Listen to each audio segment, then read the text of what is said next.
சின்ன வயசுலேருந்தே நான் அறிஞ்ச வரைக்கும் சாதுவானவர், ஒழுக்கம் சார்ந்தவர். அப்படிப்பட்ட நீங்க என்னைக்காவது ஒரு நாள் அப்பாட்ட அடி வாங்கிருக்கீங்களா? நல்லா வாங்கியிருக்கேன் சார்.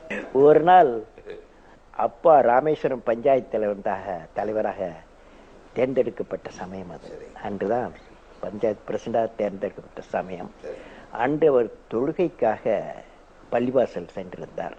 அந்த ஈவினிங் தொழுகைக்காக போயிருந்தார். மாலை நேரம் என்பதால் நான் என் வீட்டு பாடங்களை முடிப்பதில் கவனமாக இருந்தேன். அப்பொழுது வீட்டின் வாசல் யாரோ கூப்பிடு சத்தம் கேட்டு வாசலுக்கு சென்று பார்த்தேன். ஒருவர் மூடிய தாம்பாளத்தட்டுடன் நின்று கொண்டிருந்தார். அப்பாவை கேட்டார். அப்பா பள்ளிவாசலுக்கு சென்றிருக்கிறார் என்றேன்.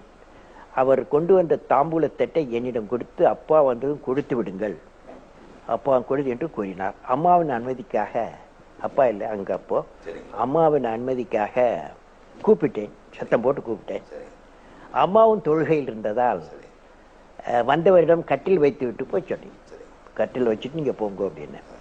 தொழுது விட்டு வீடு திரும்பிய என் தந்தை அந்த பொருட்களை பார்த்து யார் கொடுத்தார்கள் என்று கேட்டார்கள். அப்போது அதுவரை அடியே வாங்கினதில்லை. அப்பா அவருக்கு மிகவும் கோபம் வந்து விட்டது. என்னை அடியடின்று அடித்து விட்டார்கள். நான் மிகவும் பயத்துடன் தாயாரிடம் போய் இருந்து கொண்டேன்.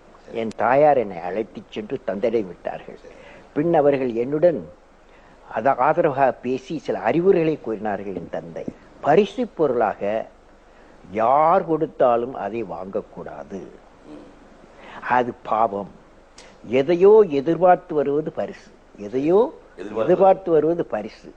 திருக்குர்ஆனில் அவர் கோட் பண்ணார்.